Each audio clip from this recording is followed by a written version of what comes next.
Party ने गंगाबाई को मैदान में उतारा है और कहा जाता है कि पूर्व विधायक सज्जन सिंह उइके के निधन के बाद 2018 में गीताबाई को टिकट मिला था और कांग्रेस ने राहुल उइके को मैदान में उतारा है। कहा जाता है कि लंबे समय से क्षेत्र में सक्रिय हैं, जो कि आदिवासी है।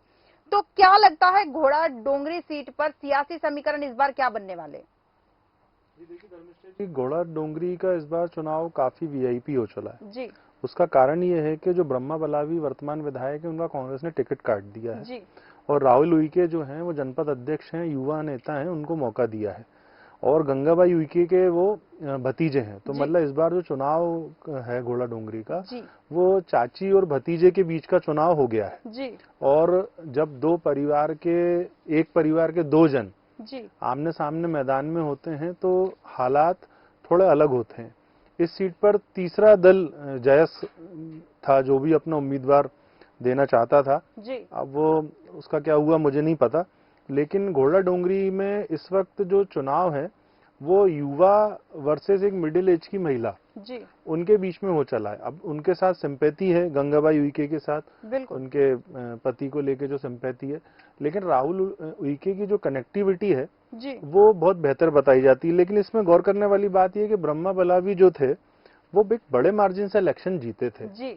उसके बावजूद उनका टिकट जो है कांग्रेस ने काटा है बिल्कुल। तो और राहुल उइके को मौका दिया है तो कांग्रेस के पास हम लोग कल भी चर्चा कर रहे थे तो बैतूल क्षेत्र में कांग्रेस का होमवर्क बहुत स्ट्रांग है जी। और खंडेलवाल परिवार की जैसे भी चर्चा हो रही थी पिछली सीट पे जी। आप और विलक्षण जी कर रहे थे चर्चा जी। तो खंडेलवाल परिवार और डागा परिवार का जो प्रभाव है वो समूचे बैतूल जिले में है जी।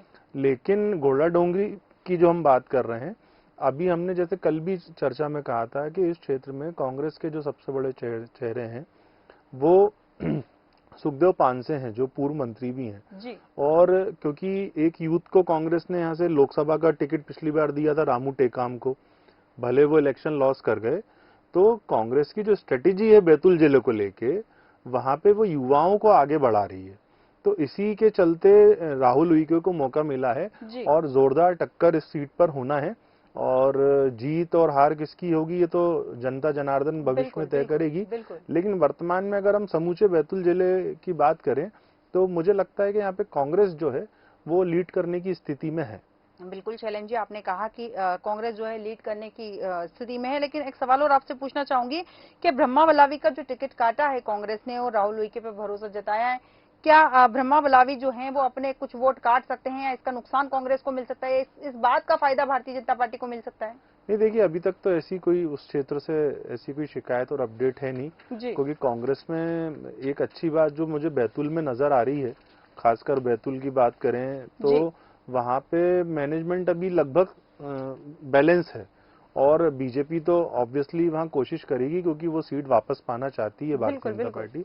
लेकिन राहुल उइके को लेके ऐसा कोई वहां उस क्षेत्र में विरोध नहीं है और कई मामलों में कांग्रेस बेहतर थी, लेकिन अब हालात अभी जैसे हम चर्चा कर रहे हैं तो समय के साथ हालात भी बदल रहे हैं अब, क्योंकि हम लोग फिगर्स नहीं बता सकते।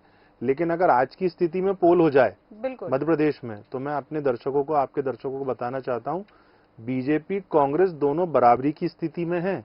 अगर आज पोल हो जाए, कल पोल हो जाए, लेकिन क्योंकि अभी चुनाव में थोड़ा सा वक्त है, आचार संहिता के चलते हम ये नहीं बता सकते, लेकिन हम लोग जो घूम फिर रहे हैं धर्मिष्ठा जी, जो माहौल एक जो टेम्पो जो आज से 10 दिन पहले 15 दिन पहले कांग्रेस को लेके था वो टेम्पो, हम किसी दल विशेष की फेवर में बात नहीं करते और चैनलों की तरह या और लोगों की तरह, लेकिन कल अगर इलेक्शन हो जाए मध्य प्रदेश में तो मध्य प्रदेश में इतनी कांटे की टक्कर हो गई है और जो बीजेपी ने जो कमबैक किया है वो तारीफ के काबिल है। लेकिन बैतूल क्षेत्र की क्योंकि बात हो रही है तो यहाँ पे हमारा जो अध्ययन है उसमें हमको कांग्रेस थोड़ी सी आगे नजर आती है। बिल्कुल सही कहा आपने शैलेंद्र जी, जितना आपने जानकारी दी सीट के ऊपर विस्तृत चर्चा की है, साथ ही आपने कहा कि हम बता नहीं सकते, बिल्कुल सच कहा आपने। जैसा कि देश न्यूज के सर्वे में भी पूरी रिपोर्ट तैयार देश न्यूज की, लेकिन समस्या वही है कि आचार संहिता के चलते हम बता नहीं सकते कि कौन सी पार्टी आगे और कौन सी पार्टी पीछे है।